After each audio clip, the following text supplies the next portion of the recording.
Today on Steelers Talk, it is Tomlin Tuesday. Head coach Mike Tomlin talked with the media earlier today in his weekly press conference, recapping Week 2 versus the Broncos and breaking down what this week's going to entail with the Los Angeles Chargers here in Week 3. Got a lot of takeaways to share from this press conference, lots of stuff to discuss. But before we get into it, man, we are literally one subscriber away. And this is a live sub counter, by the way, so this might get to 60,000 by the end of the time that of this sub read here. But make sure you guys click that subscribe button to help us get to 60,000 subscribers. Thank you guys so much for all of your support. Not only are we the fastest growing Steelers channel here on the YouTube platform, we are now the largest individually run Steelers news channel right here on YouTube. It's all thanks to your guys' support. So if you want daily Steelers videos every single day for free and you want the best in-depth coverage on the black and gold, money can buy 100% free here on YouTube. Click that subscribe button right now.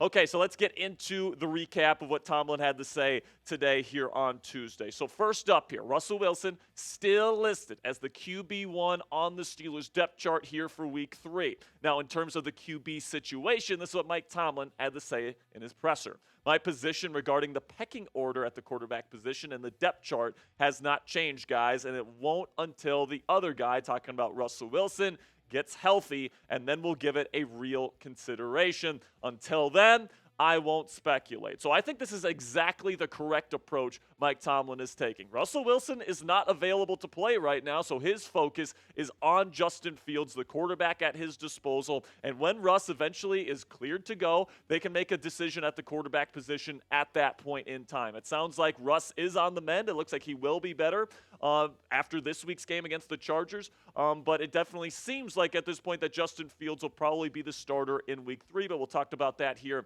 in just a second. And listen, man, I definitely think that the door is open for Justin Fields to win this job. I mean, if it was just set in stone that Russell Wilson was going to be the starter heading into Week 4 when he eventually comes back from that calf injury, I think Mike Tomlin probably would have said so. With the fact that Tomlin's kind of keeping the door open here, he's keeping the light on to the possibility of sticking with Justin Fields, definitely tells us that if Fields wins this weekend against the Los Angeles Chargers and he plays well and you start this season off 3-0, you might not be able to go to Russell Wilson. You might have to stick with Justin Fields. Speaking of Fields, it does sound like it will be him this week again, and that will be the plan. Mike Tomlin did say in his presser today that they're planning on taking a very similar approach as they took last week, right? They're planning on Justin Fields being their starter, and until Russell Wilson's healthy, that's going to be the plan, but they are going to evaluate Russ by the end of the week, see how much he can practice. He's going to start the week as a non-full participant in practice. You'll be limited to start practice on Wednesday. That is tomorrow, by the way.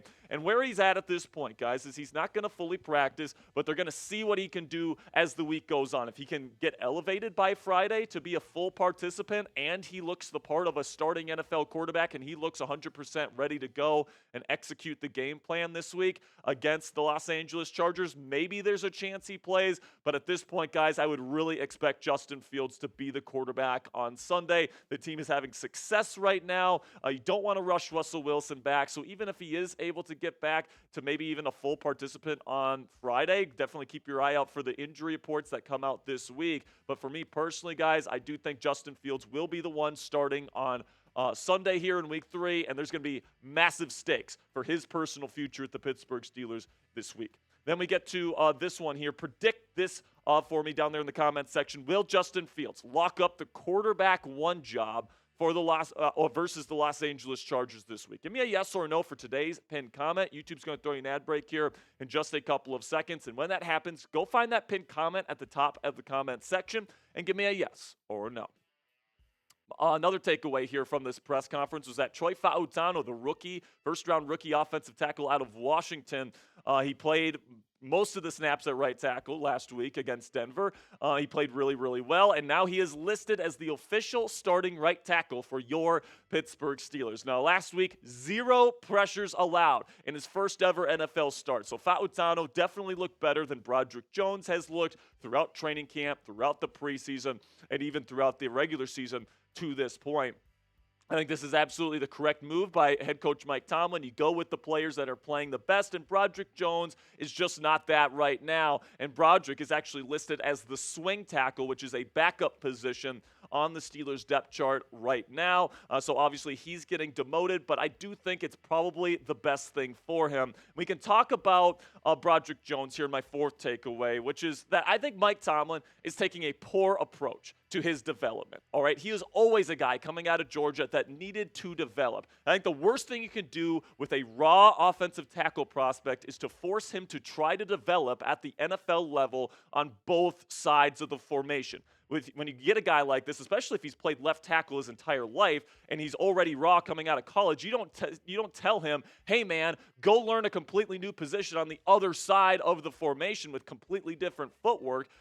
You stick him where he's comfortable, and then you work with him with where he's at. But I just think that it's just completely backwards, this thinking that Mike Tomlin thinks that Broderick Jones is capable of being a swing tackle when he can't even be a true starting left tackle for this football team at this point, in my opinion. I think Dan Moore Jr. is clearly the better offensive tackle than Broderick Jones at this point. And if I were Mike Tomlin, I would sit Broderick Jones. I would make sure that he could develop for an entire season behind Dan Moore Jr., and then depending on how DMJ plays throughout the year, we'll assess the left tackle position next year. But right now, Broderick needs time to reset, to take a deep breath, to kind of get a big reset button here on his career and really focus in on left tackle so that hopefully he can be the long-term starting left tackle for the Pittsburgh Steelers. And one of my biggest Tomlin gripes, and I don't have many of them, man, I think that he's a really good head coach. I think he's a great leader of men.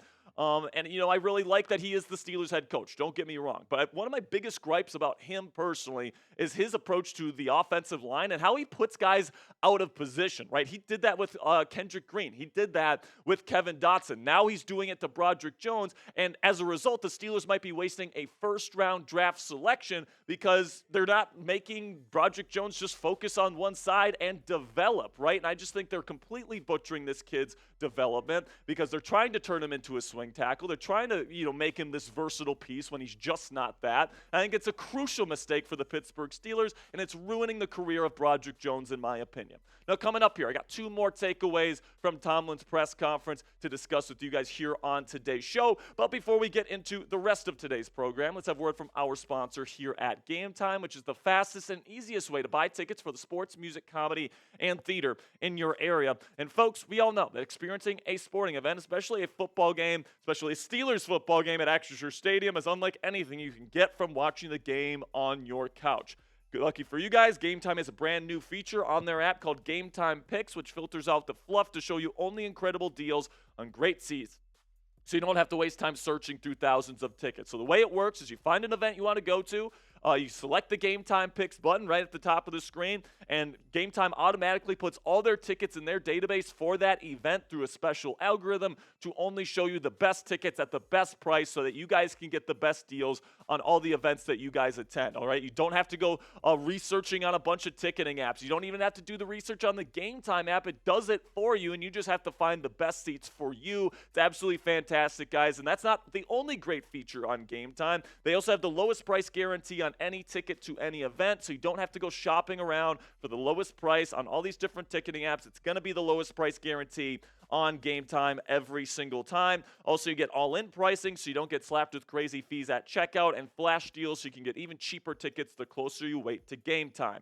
Take the guesswork out of buying tickets with Game Time today. Download the Game Time app, create an account, and use code CHATSPORTS. It's one word, all caps, CHATSPORTS for $20 off your first purchase. Terms apply. Again, create an account and redeem code CHATSPORTS for $20 off. Download Game Time today. What time is it?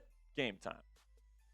Now, we got two more takeaways to get to here, and the first one here, these final two, addressing the penalty issue, okay? Because we know that the Steelers have been pretty heavily penalized through the first 2 weeks of the 2024 NFL season. Yes, you're starting out 2-0. That's great, but you're really shooting yourself in the foot here. 19 penalties, all right, as a team through week 2. That's the second most in the National Football League to this point in the season. And Mike Tomlin has really made that an issue. He's called it out in press conferences, not only in the postgame for both games here against Atlanta and Denver, but also in this one as well. He's really making it a really big key of focus here for this Steelers team to really clean things up because, I mean, this is one of the biggest contributing factors to the Steelers not scoring 20 points in these two football games, right? Justin Fields made some big-time throws that were negated by penalties in both games that would have led to points if those penalties didn't exist. So I do think that cleaning up the penalties is a huge, huge, huge point of emphasis for this football team moving forward.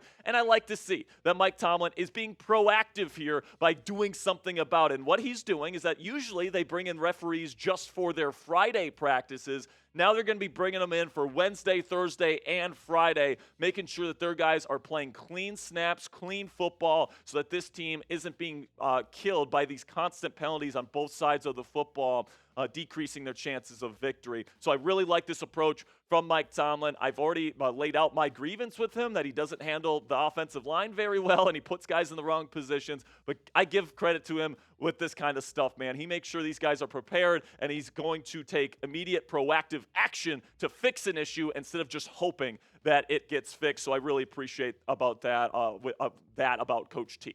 Then we get to the final thing to talk about today. A little bit of a fun topic to talk about today.